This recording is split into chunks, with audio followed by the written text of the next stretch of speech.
नमस्कार। आज की वीडियो में आप सबका स्वागत है। आज की वीडियो में मैं आपको उपन्यास सम्राट मुंशी प्रेमचंद के जीवन परिचय और उनका साहित्य परिचय के बारे में बताऊंगी। तो चलिए शुरू करते हैं। हिंदी कथा साहित्य में सामाजिक विषयों को स्थान देने और बहुत खूबी से उन पर लिखने के कारण मुंशी प्रेमचंद को उपन्यास सम्राट कहा जाता है। इनका वास्तविक नाम धनपत राय था।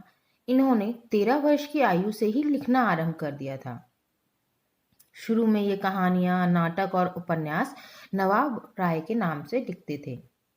1907 में इनकी द्वारा रचित 5 कहानियों का संग्रह सोजे वतन, जिसका अर्थ होता है वतन का दुख दर्द, सरकार के द्वारा जब्त कर जला दिया गया और इन पर बिना आज्ञा के लिखने पर प्रतिबंध लगा दिया गया। इस प्रतिबंध से बचने के लिए वह नवाब राय और धनपत राय के नाम से न लिखकर प्रेमचंद नाम से लिखने लगे। प्रेमचंद का जन्म बनारस के समीप लमही नामक गांव में 31 जुलाई 1880 को हुआ। इनके पिता मुंशी अजायब लाल डाक खाने में क्लर्क थे और दादा पटवारी थे। इनके पास गांव में 6 बीघा जमीन भी थी। इनकी मां का नाम आनंदी देवी था। जब ये 8वीं कक्षा में थे तो माता का और 15 वर्ष की आयु में पिता का देहांत हो गया। उनकी प्रारंभिक शिक्षा उर्दू फारसी में लम्ही में ही मौलवी के पास हुई। इन्होंने बनारस में मैट्रिक की परीक्षा उत्तीर्ण की। तत्पश्चात 18 रुपये प्रति माह पर चुनार स्कूल में अध्यापक हो गए। इलाहाबाद, प्रतापगढ़, कानपुर, गोरखपुर आदि अनेक स्थानों पर अध्यापन और विद्यालय निरीक्षक का कार्य करते हुए इन्होंने बीए की परीक्षा उत्तीर्ण की। कानपुर से प्रकाशित होने वाली पत्रिका जमाना में इनका उपन्यास आवाज शल्क धारावाहिक रूप से छपा। प्रेमा उपन्यास इंडियन प्रेस इलाहाबाद से नवाब राय बनारसी के नाम से प्रकाशित हुआ। प्रेमचंद जी का प्रथम विवाह असफल रहा। दूसरा विवाह फतेहपुर के जमींदार की बेटी बाल विधवा शिवरानी देवी से 1906 में हुआ। इन्हीं से उनकी संतानें हुई। 1907 में इनकी पहली कहानी दुनिया का सबसे अनमोल रतन नवाब राय के नाम से छपी, परंतु प्रेमचंद नाम से छपने वाली पहली कहानी बड़े घर की बेटी थी। इन्हीं दिनों प्रेम पचीसी और नमक का दरोगा जैसी प्रसिद्ध कहानियां लिखी। बस्ती में मन्नत द्विवेदी गजपुरी और गोरखपुर में महावीर प्रसाद पोद्दार ने इन्हें हिंदी में लिखने के लिए प्रेरित किया। गोरखपुर में उर्दू के प्रसिद्ध शायर रघुपति सहाय फिराक से उनकी मित्रता थी। 1916-17 में प्रेमचंद जी ने सेवा सदन लिखा।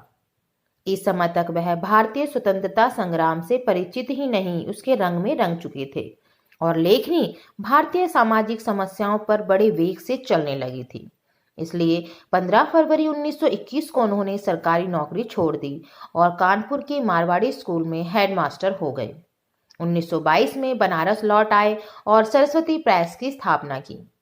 ज्ञान मंडल के कुछ काम के साथ माधुरी और चांद में भी लिखने लगे। रंगभूमि छपने पर इन्हें उपन्यास सम्राट कहा गया।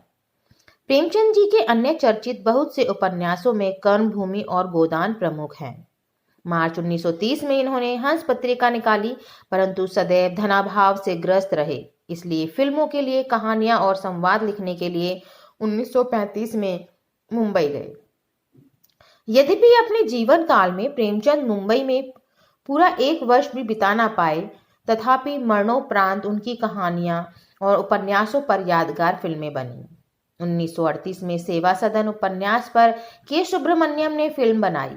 1963 में गोदान और 1966 में गबन उपन्यास पर लोकप्रिय फिल्में बनी।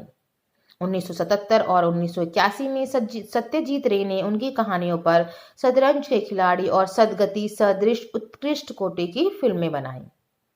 1977 में ही मृणाल सेन द्वारा उनकी कहानी कफन पर आधारित ओकाउरी कथा नामक तेलुगु फिल्म भी बनाई गई, जिसे राष्ट्रीय पुरस्कार भी मिला। 1980 में उनके उपन्यास निर्मला पर बना टीवी धारावाहिक भी अत्यधिक लोकप्रिय हुआ था। प्रेमचंद ने लगभग 300 कहानियां और 14 उपन्यास लिखे हैं। उनके द्वारा रचित साहित्य का अनुवाद सभी प्रमुख भारतीय और विदेशी भाषाओं में हो चुका है। उनके पुत्र अमृत राय ने कलम का सिपाही नाम से उनकी जीवनी लिखी है। प्रेमचंद को उपन्यास सम्राट के नाम से सर्वप्रथम बंगला के विख्यात उपन्यासकार शरतचंद्र चट्टोपाध्याय ने संबोधित किया था। 1936 से प्रेमचंद जी बीमार रहने लगे। उनके पेट में अल्सर था। परिणामतः उनका स्वास्थ्य दिनों दिन खराब होने लगा।